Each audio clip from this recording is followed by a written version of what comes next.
Well, after the weekend's loss to the Dogs, it is time to panic. The Warriors right now are in a rut. The numbers don't lie. The thing with that finishing the 8, Marty, you don't know where you're going to finish. That's the big question here. The way that Sydney City played on the weekend up against the Dolphins, they're both sitting on the same points. How much does the team miss Mitch Barnett? I mean, he to me is the key to most of this.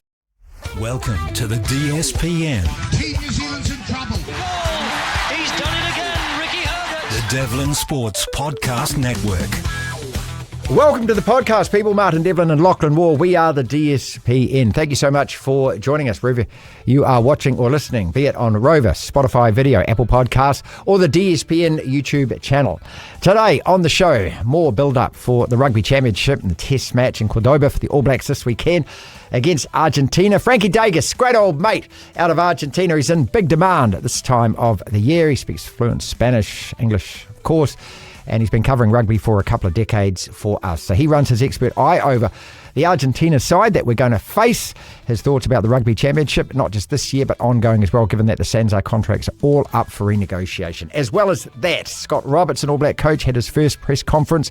We were on that this morning with good mate and colleague John Day. Asked a couple of questions. We'll bring you some of the key quotes from that conference. BLT Big League Tuesday. Tony Kemp, as always, as we look at the Warriors. 5 losses in the last 7, sliding it down the table on how important that next game is up against the Dragons. Wherever you are watching us or listening to us, we thank you so much for your support. Keep clicking the subscribe button. DSPN YouTube channel. We're trying to get to 15,000 subscribers as quick as possible, and every time you click, it really does help. Keep commenting as well. We love all the feedback and all the engagement. Try to reply as many as possible as we possibly can, and we'll have another episode of Mailbag in the next couple of days. If you're wondering when you do listen or watch Kempy why he might sound a little bit groggy, there is a very good reason for that. We begin the show the same way every day. Marty Sermons brought to you by WebWonks. Generate online leads with WebWonks. Doctors for your Google data. We live in an amazing, amazing world, and it's wasted on the crappiest generation of just spoiled idiots. Don't panic, don't panic. That was the Warriors' message from this pulpit a couple of weeks ago after the loss to the Titans. Don't worry, people. These things happen. It's just a blip. Win the next game and we're back on track and all of that. Well, after the weekend's loss to the Dogs, it is time to panic. The Warriors right now are in a rut. The numbers don't lie. 5 losses in the last 7 games. It ain't good. From a brilliantly placed 10-3 record after 14 rounds, we now sit 5th, 12-8 after losing 5 of those last 7 games. The best the Warriors have played all year, I believe, was that round 14 win away the Sharks, 40-10, an absolute hammering that night. Everything went well, a near perfect performance. But since then, custard. Lost home the Panthers, lost away the Broncos, beat the Tigers comfortably at home, snatched a late win courtesy of Lecker the Wrecker away the Knights, and then these 3 last straight defeats. Home the Titans and Dolphins, 2 very winnable games which should have been won. Then on the weekend, pantsed away the Dogs. And that loss on Saturday night, let's be honest about it, was, along with those to the Raiders and the Storm, worst performances of the season. The team were clueless, didn't compete. So look, we could rake over all these defeats, we could sulk, we could lick our wounds, create as many excuses as you want. Injuries, referees, the weather, the draw, whatever. None of it matters, dick. All that counts. The only thing that counts is to win the next game now. That's the only thing that counts. Beat the Dragons at home on Friday night. Top 4 probably no longer realistic. But then again, when you look at the start of the season, top 4 Warriors, well, that's beyond everyone's expectations. So we've been sitting in the top 4. Enjoy every week that it happened, but Penrith have won 9 in a row now. And they have, yo aside, their whole squad fully fit. They're marching towards the playoffs like the team we all know that they are. The Raiders, the Storm, the Dogs, they're all out of reach. Of course, anything can happen, blah, blah, injuries. The next 3 games, Panthers play against the other top 4 sides. Yes, I know that. None of it matters, though, to the Warriors. Dragons, Titans, Eels, Manly.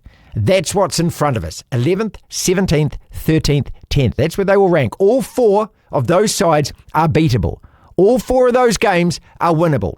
Win at least 2 and the top 6 is still on. And that's got to be the target now. Secure that home first week of the finals. What a brilliant result for the season that would be. The luxury of winning 10 out of the first 13 games means the Warriors have, up till this point, been able to absorb losing 5 of 7. What also helps is the Broncos, Sharks and Dolphins all lost on the weekend. But all of that stops this weekend. The buffer now is just 1 win. So yes, it is time to push the panic button. We simply have to beat the Dragons. have to beat the Dragons. Devlin. BLT Big League Tuesday joins us again. Tony Kemp out of the hospital after having a knee op, recovering admirably, say the doctors, Tony. Yeah, Marty, a bit of stress and anxiety and a hell of a lot of pain. Got rushed in to get an old injury fixed that I've been sort of running on empty with only yesterday. So, yeah, mate, I'm still a little bit groggy, but you know me, Marty, always willing to talk to you. I know. So just explain this to us. An old league injury, is it? How long have you been hobbling around on this thing for? Yeah, well, this one's been an absolute disaster, mate. It's been sort of 4 years of operations, and I've been putting up with it for the last 2 years. And that recent trip I had to get up to the UK sort of really flared it up, and a couple of other things as well. Like the stress of stuff that's going on hasn't really helped. So it is an old injury, Marty. It's I don't know if I ever told you that story when I ran into the goalpost at Newcastle and fractured my kneecap. No. 2 days before we played North Sydney down in North Sydney Oval.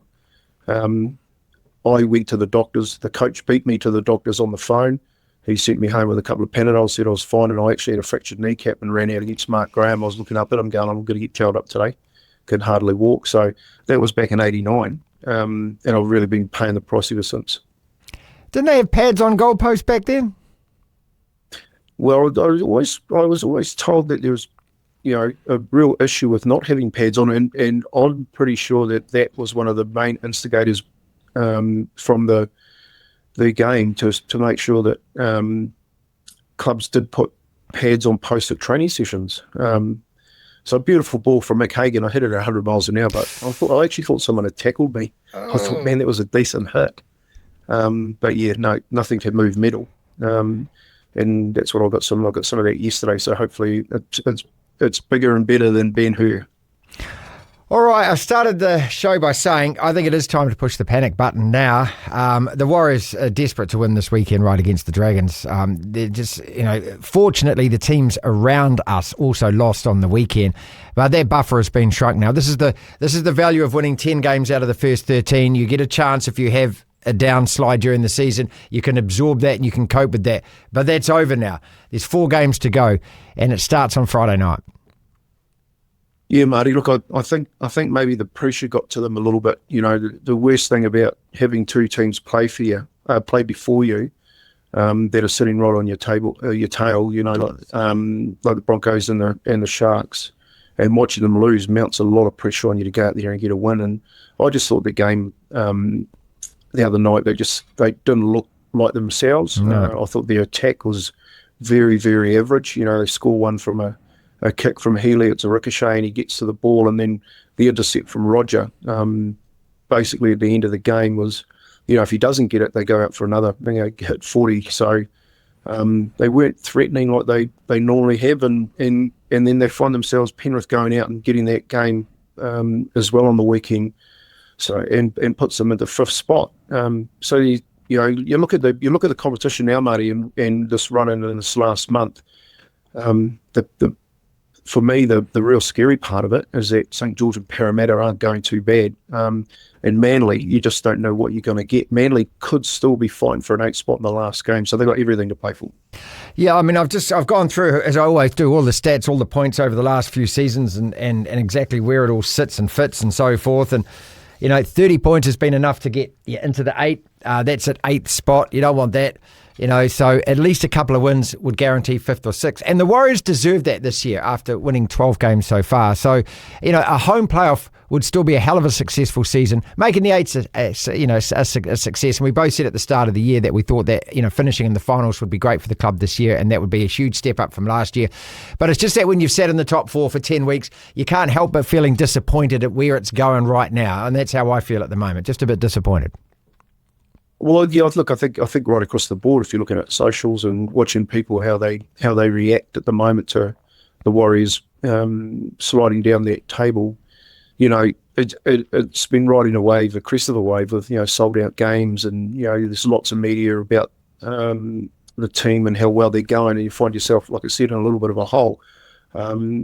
you don't. The thing about finishing the 8, Marty, you don't know where you're going to finish. That's the big question here. If you look at the way that Sydney City played on the weekend up against the Dolphins, they're both sitting on the same points. You think it was going to be a pretty close game, and they get near 70 to Sydney City. They're really scary. So you think that their climb up the ladder will continue. The Dolphins, you hope that they will bounce back because they've had a season that deserves to be in the 8. But then you've got a couple of teams below them as well that mathematically. So you're talking, the maths around who can make the 8. Of the teams, I still think if you remember talking right at the beginning of the year, there were 14 teams at stages that could still make the 8. I think there's still 10. With a month to go. So I just don't, I would hate for them to finish 7th or 8th and lose their home game advantage. But gee, I'd hate it to come down to a game against Manly to get in the 8. That'd be a pretty, well, I'll tell you one thing, Marty, it'd be the most viewed sports event of that weekend. Tone, can I say where's it all gone wrong? It's just, you lose 5 games in 7. You've got to say, yes, it's going wrong at the moment. And a couple of those games, the Titans and the Dolphins, are the games that really hurts because those were target wins and they're wins that the team should get. And even when I look at where these teams that we're playing now are ranked, the Dragons in 13th, the Eels below them, the Titans, bringing up the rear of the competition. Manly just one above the Dragons. And so these, again, when you look at a team that's been sitting 3rd, 4th in the table, they're games that should be won. You can talk about injuries, you can talk about all kinds of things, but other teams have to go through Origin and lose a lot of players. So it evens itself out to me. And what I'm trying to say is there aren't any excuses. But rather than excuses, are there reasons that you're seeing that the team is just not performing the way that it has done? Well, I think they've overperformed, Marty, to be brutally honest. I think, to get all those wins through the beginning and mid part of the season is holding them inside the 8 right at the moment, because if we're turning out those type of results now, they'll be down with the likes of the Titans and South Sydney, which is not a nice feeling because we've been down there for so long. So I think they've overperformed. I think what you're seeing at the moment, Marty, is a real look at. Let's have a look at South and the amount of injuries they've got. They're really, really struggling. You look at teams across the board that have got injuries to key playmakers. Look at what the difference Sam Walker makes when he's had near on 2/3 of the season off and he comes back into the side. And I'm talking about the level, Marty, between first grade and the grade below them. And even though people say, oh, no, but we're winning the New South Wales competition and we're winning the Flegg and we're winning the Matthews and blah, blah, blah. Yes, that's great. So as a development grade, that's fantastic that we're doing that. But the step up to the next level, you've got to put that into, if you break it into thirds, you're either going to be good enough to fight out for the wooden spoon and the bottom third of the table. You're going to be good enough to make the 8 from the mid-range table to the top 4, and then you've got the elite. And what you see in the month of football at the moment, as you said, the elite starting to kick on, like Harry Grant, the way that he's playing out of dummy half, he's starting to get really comfortable with Munster. You look at the way that Nathan Cleary's playing, they lose Isaiah Yell at 13, but they still go out there and they're clinical in the way that they play. And of course, it's a little bit like anesthetic, Marty, they can smell it, the finals coming, they know it's coming. And of course, Canterbury, the way that I thought they were really clinical in the weather. I thought, they were. After watching the week before, I thought they would play probably a lot closer. But Serrato's just said to them, go out and express yourself, and everything stuck. And what killed them, if you want to go back and watch that game, what killed them was the kicking game. When you had Burton and the West Tigers, ex-West Tigers halfback on opposite sides of the pitch and picking and choosing where they were kicking to. They kicked from Burton 25 metres out to get that repeat set, on tackle 3 of all tackles. It's just gone, well, I can see it, I'm going to kick it in the wet. So you've got to hit it right. It's just that you've got that distance now, Marty, between getting to the finals. The really interesting part of that is that's so good at the top at the moment, it's going to go another level when you get to the top. And that's why I say you don't want to be finishing 7th and 8th, because if you are, I think you've fought it out with 9 and 10, and to get to the 8, and it's like, well, mate, you're donkey's years away from 1, 2, 3, and 4. Sure. And I think that's what we're seeing at the moment. How much does the team miss Mitch Barnett? I mean, he to me is the key to most of this, in that, you know, you've got an 8 out of 10 guy every single week, and he drags 3 or 4 people in every time he runs. He hardly ever makes a mistake, hardly ever misses a tackle, and I think probably raises a bar for most of the people around him, that when a guy like that is playing next to you and playing at that level, that you have to start playing at that level as well. So there's one thing. The other thing is the back line seems to have just completely fell apart. I mean, we're not offering anything at the moment, are we? I just don't see what the whole point of attack is at the moment.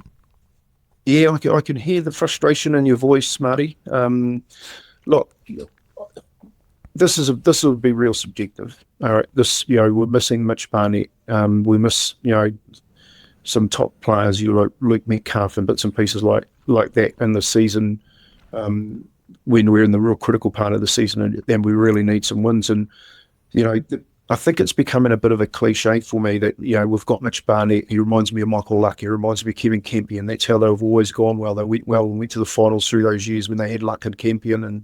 And yes, they were great players, and Kempion's, for me, Kempion is one of the best Warriors that ever played.